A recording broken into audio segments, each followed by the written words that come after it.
तो गाइस कैसी हैं आप सब लोग। ब्रदर वू की एपिसोड 25 के साथ हाजिर हो। तो लास्ट एपिसोड के एंड पे हमने देखा था वो मास्टर के पास जाता है, जहाँ पर मास्टर उसके सामने कुछ पिल्स पेश करते हैं। तो वो उन पिल में से एक पिल को उठाकर वहाँ पर फेंक देता है और कहता है ये पिल पॉइजन की तरह काम कर रही है क्योंकि ये ठीक नहीं बनी। कि ली जियो को साबित करने के लिए कि ये पिल ठीक है, ये पिल खानी पड़ती है। और पिल खाने के बाद उसका पेट खराब हो जाता है और वो भागता हुआ वॉशरूम चला जाता है। जबकि मास्टर भी इस बात से बहुत ज्यादा हैरान होते हैं और कहते हैं पिछले 200 साल से हल्के भी परफॉर्म कर रहा हूँ, लेकिन आज तक मुझे नहीं पता चला कि मैंने पिल्स को खराब बनाया है। तो वो मास्टर से कहता है मास्टर इन क्यूज़ पिल के साथ कुछ ना कुछ तो गड़बड़ जरूर है, लेकिन ये सब कुछ आपकी टेक्निक की वजह से नहीं हुआ। आपकी टेक्निक बिल्कुल परफेक्ट है, आप इन पिल्स को ठीक से बना रहे हैं, लेकिन असल में आपकी बॉडी का जो ओरा है वो पॉइजनस है, जिसकी वजह से पिल्स भी पॉइजनस हो गई हैं। मास्टर उसकी बात सुनने के बाद सोच रहे होते हैं इसके कहने का क्या मतलब है, क्या मेरी बॉडी के अंदर पॉइजन है। फिर साथ ही वो से कहते हैं क्या तुम्हें एल्केमी आती है। तो वो फोन से कहता है हाँ मास्टर मुझे थोड़ी बहुत एल्केमी आती है, मैं आपकी इस पिल में थोड़ा सा सुधार ला सकता हूँ। कि वॉशरूम के अंदर से लीजू चिल्ला चिल्ला कर अपने मास्टर से कह रहा होता है मास्टर इस लड़के की मत सुनना, मुझे लगता है कि यहाँ पर कोई ना कोई स्कीम बना रहा है, इसका कोई ना कोई प्लान होगा। जबकि मास्टर लीजू से कहते हैं तुम अपनी बकवास बंद करो, चुपचाप काम करो जो कर रहे हो। जो इस बात से और भी ज्यादा गुस्सा आ जाता है, कहता है तुम बुड्ढे खुसट कहेंगे, तुम यहाँ पर एक बाहर वाले की वजह से अपने प्यारे डिसाइपल को यहाँ पर स्कोल्ड कर रहे हो, तुम्हारी हिम्मत कैसे मुझे डांटने की, वो भी किसी दूसरे के सामने। फिर वो मास्टर से कहता है मास्टर भी थोड़ी देर पहले आप यहाँ पर एक पिल बना रहे थे, क्या आप मुझे वो पिल दिखाएंगे। तो मास्टर उससे वो ब्लैक कलर की पिल दिखाते हैं। तो वो उस पिल को अपने हाथ में पकड़कर चेक करता है और कहता है ये पिल तो बिल्कुल परफेक्ट है, इसका टेक्सचर और इसकी साइज बिल्कुल ठीक है, लेकिन मुझे लगता है कि इसमें भी कुछ मिसिंग है। मास्टर उसकी बात सुनने के बाद कहते हैं आप मुझे बताओ कि इसमें से क्या मिसिंग है। मैं तो काफी अर्से से पिल को बनाने की कोशिश कर रहा हूँ, लेकिन इस पिल को बना नहीं पा रहा। अब मुझे लगता है कि वाकई में इसमें से कुछ मिसिंग है, जिसकी वजह से मैं इस पिल को बनाने में कामयाब नहीं हो पा रहा। वो मास्टर से कहता है मास्टर हम इस बारे में क्या सोचते हैं। मास्टर से कहते हैं मुझे लगता है कि हम दोनों का मिलना किस्मत में लिखा हुआ था कि तुम यहाँ पर आकर मेरी पिल्स बनाने के तरीके को बेहतर बना सको। इसी वजह से मुझे लगता है कि अब मेरी एल्केमी और भी ज्यादा बेहतर होने वाली है। लीजू अभी भी वॉशरूम में बैठा उनकी बातें सुनने के बाद काफी ज्यादा गुस्सा हो रहा होता है। तो नेक्स्ट सीन फिर से डॉर्म रूम का दिखाया जाता है। वो मास्टर के पास से सीधा अपने डॉर्म रूम में वापस आता है। जब वो डॉर्म रूम में आता है तो वहाँ पर उसे काफी अजीब सा महसूस होता है, जैसे कि मोटू वहाँ पर नहीं है। काफी सारी चीजें रूम में बिखरी पड़ी होती है और लाइट भी बंद होती है। वो आकर लाइट को ऑन करता है तो वो सामने देखता है तो दीवार के पास मोटू बैठा होता है। मोटू बैठा वहाँ पर रो रहा होता है, वो क्योंकि डरा होता है। तो मोटू वहाँ पर डर के मारे बैठा रो रहा होता है, हंस की भागता हुआ अपने मालिक के पास आ जाता है। मोटू वुफू से कहता है ब्रदर वू तो फाइनली तुम वापस आ ही गए। वो उसकी यह वाली हालत देखने के बाद काफी ज्यादा हैरान होता है। मोटू जल्दी से भागता हुआ आगे बढ़ता है और उसकी टांग पकड़कर रोना शुरू कर देता है और उससे कहता है तुम इतने ज्यादा लेट क्यों हो गए, तुम्हें पता है ना कि मैं यहाँ पर कितना ज्यादा डर गया था, तुमने पता नहीं कितने सारे लोगों के साथ पंगा लिया हुआ है, कोई भी यहाँ पर आकर मुझे पीट जाता है।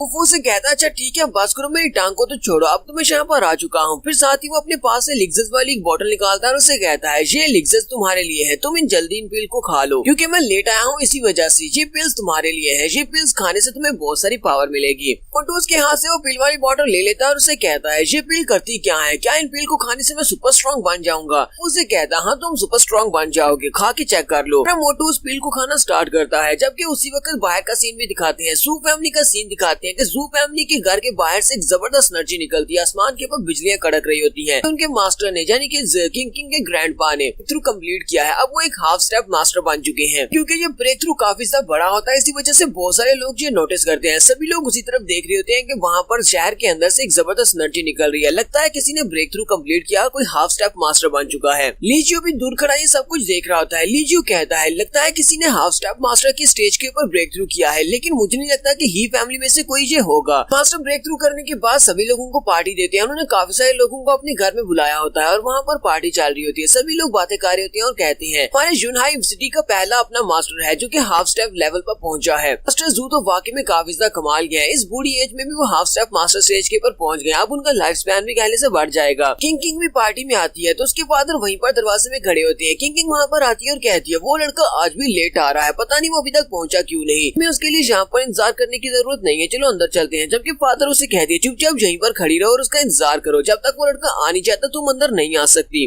लोगों ने जिन गेस्ट को वहाँ पर इनवाइट किया होता है वो लोग कह रहे होते हैं यहाँ पर मास्टर किसी का इंतजार कर रहे हैं। जू फैमिली की ग्रैंडपा अब हाफ स्टेप मास्टर बन चुके हैं, लेकिन फिर भी वो यहाँ पर किसी का इंतजार कर रहे हैं, पता नहीं वो कितना बड़ा मास्टर होगा जिसका ये लोग इंतजार कर रहे हैं। हिटियन गैंग के फादर भी यहीं पर आए होते हैं, वो भी इस पार्टी को अटेंड कर रहे होते हैं। वो वहाँ पर बैठे सोच रहे होते हैं। जू फैमिली और वूफू इन दोनों की आपस में काफी अच्छे से बनती है, पता नहीं ये लोग मिलकर यहाँ पर क्या स्कीम बनाने की कोशिश कर रहे हैं, लेकिन इनका आपस में काफी अच्छा ताल्लुक है। फादर के साथ उनके कुछ लोग भी होते हैं, वो अपने एक बंदे से कहते हैं जाओ जाकर इस पार्टी को खराब कर दो। जैसे ही वुफू यहाँ पर आएगा उस पर अटैक करना और साथ ही जू किंग के ऊपर नजर भी रखना। नाम से कहता है ठीक है मास्टर मैं ऐसे ही करूंगा। तो थोड़ी देर के बाद हमारा वुफू वहाँ पर आ जाता है। किंग चिल्लाकर उसे कहती है तुम इतने लेट क्यों आए हो, सभी लोग यहाँ पर तुम्हारा इंतजार कर रहे हैं, हमने अभी तक पार्टी को स्टार्ट नहीं किया। देखने वाले बहुत ज्यादा हैरान हो जाती है और कहते हैं ये क्या, ये तो सिर्फ एक छोटा लड़का और उसका साथ उसका पपी है। इसका मतलब एक हाफ स्टेप मास्टर यहाँ पर एक छोटे लड़के और एक पपी का इंतजार कर रहे थे। किंग वुफू से कहती है क्या तुम मेरी बात सुन भी रहे हो, तुम हमेशा लेट क्यों आते हो, क्या तुम थोड़ा सा टाइम के ऊपर नहीं आ सकते।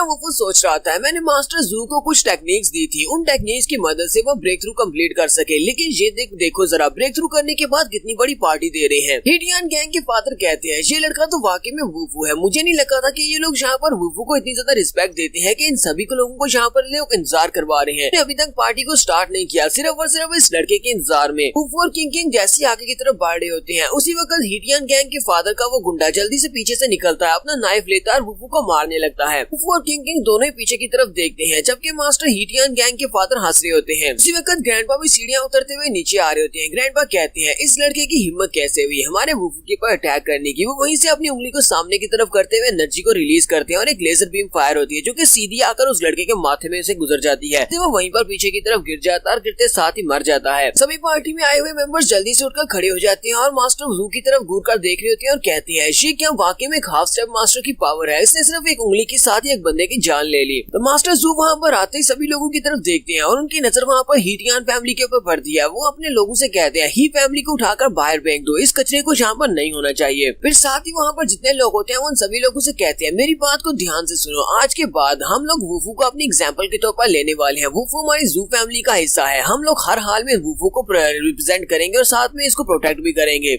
हिडियन के फादर ये बात सुनने के बाद पीछे की तरफ मुड़ जाते हैं और काफी गुस्से में होते हैं। वो अपने साथियों से कहते हैं चलो यहाँ से चलते हैं। दरवाजे के पास जाने के बाद वो वहीं पर रुकते हैं और मास्टर जू से कहते हैं जू कैंगलैन आए तुम किस तरह के हाफ स्टेप के मास्टर हो, इतने ज्यादा पावरफुल हो, लेकिन तुम यहाँ पर इस लड़के को अपने मास्टर के तौर पर चूज कर रहे हो, तुम्हें इस छोटे लड़के को सीरियसली नहीं लेना चाहिए। तो यहीं पर हमें किंग के डैड एक बैकग्राउंड सीन दिखाते हैं। किंग के डैड उस वक्त मास्टर के पास ही बैठे हुए थे, यानी अपने डैड के पास ही बैठे हुए थे जब उन्होंने ब्रेक थ्रू किया था। ब्रेक थ्रू कम्प्लीट करने के बाद किंग के डैड उनके पास आते हैं और उनसे कहते हैं डैड आपने ब्रेक थ्रू कम्प्लीट कर लिया, आपको बहुत ज्यादा बधाई हो, अब हम यूनहाई सिटी के पहले हाफ स्टेप मास्टर बन चुके हैं। जबकि उसके डैड उस टेक्निक की तरफ देखकर सोच रहे होते हैं उस लड़के ने हमें जो भी टेक्निक्स दी है ये सारी की सारी मुझे इस दुनिया की तो बिल्कुल भी नहीं लगती, लगता है कि उस लड़के की आइडेंटिटी बहुत ज्यादा मिस्टीरियस है। हादी ग्रैंडपा अपनी शर्ट पहनते हैं और उसे कहते हैं जाओ जाकर एक बड़ी सी पार्टी दो और उस पार्टी में सभी लोगों को बुलाना। पार्टी में हम लोग इस बात को अनाउंस करेंगे आज के बाद हमारी जू फैमिली वुफू को हर हाल में प्रोटेक्ट करेगी, हम लोग वुफू के साथ हैं। सीन हमारा फिर से प्रेजेंट में आ जाता है। ग्रैंडपा उसकी बात सुनने के बाद बड़ी स्पीड से जंप करते हुए आगे बढ़ते हैं और हिडियन के साथ उसके जो साथी होते हैं वो उन दोनों साथियों के सर के ऊपर अपना हाथ मारते हैं जिससे उन दोनों के मुंह से ब्लड निकलना शुरू हो जाता है और वो दोनों वहीं पर मर जाते हैं। ग्रैंडपा उसे कहते हैं आज के बाद से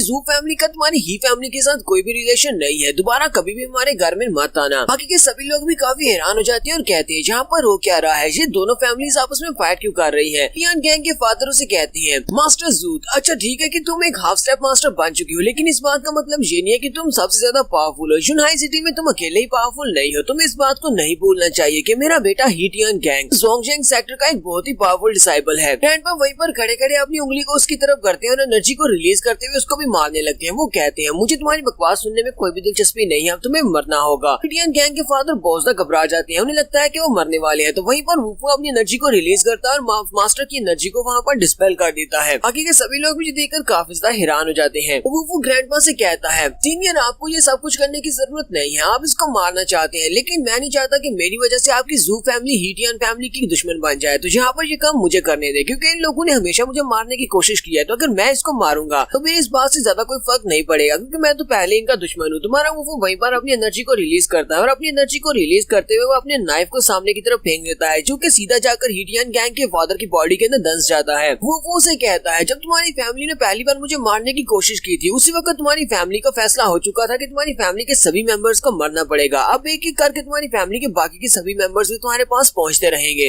यही से हमारा नेक्स्ट सीन अगले दिन यूनिवर्सिटी का दिखाया जाता है। मोटू कुछ लड़कों से मार खा रहा था क्योंकि मोटू अपने हाथ में वो पिल्स लेकर वहाँ पर चला जाता है। उसे लगता है कि उसे सुपर पावर्स मिल गई है, लेकिन वो सुपर पावर्स उसे कोई नहीं मिली होती और वो उन लोगों से मार खा रहा था। पर एक लड़का जल्दी से मिस लैन को कॉल करता है और कहता है यहाँ पर आ जाओ, कुछ लोग मोटू को पीट रहे हैं। लैन वहाँ पर आती है और आकर मोटू को बचाती है। जबकि मोटू अपनी पिल्स को दोबारा से उठाकर बॉटल में डाल रहा था और कहता है, लगता है कि ब्रदर वो ने मुझे बेवकूफ बनाया, उसने मुझसे झूठ बोला, ये पिल्स तो किसी भी काम की नहीं है। कि मिस लैन आगे बढ़ती है और उन पिल को उठाती है और कहती है, ये क्या, ये तो सुप्रीम स्ट्रेंथ वाली पिल है। मोटू से कहती है, मोटू तुम्हें ये पिल कहाँ से मिली है? तुम्हें पता है कि ये पिल कितनी ज्यादा खास है? इसको सुप्रीम स्ट्रेंथ पिल कहा जाता है। ये इतनी ज्यादा खास है कि एक पिल 1 मिलियन की मिलेगी, यानी कि ये बहुत ज्यादा महंगी है और तुम्हारे पास तो इसकी पूरी बॉटल है। मोटू ये बात सुनते ही और भी रोना शुरू कर देता और कहता है, ये मैंने क्या कर दिया? मैंने अपने ब्रदर वू के ऊपर कैसे भरोसा नहीं किया? मैंने उनके ऊपर शक किया, ये तो बहुत ही गलत कर दिया। तो यहाँ पर हम लोग अपनी एपिसोड 25 का एंड करेंगे। एपिसोड की एक्सप्लेनेशन अच्छी लगी हो तो कमेंट करके जरूर बताइएगा। चैनल को सब्सक्राइब कर दें, वीडियो को लाइक और शेयर कर दें। शुक्रिया।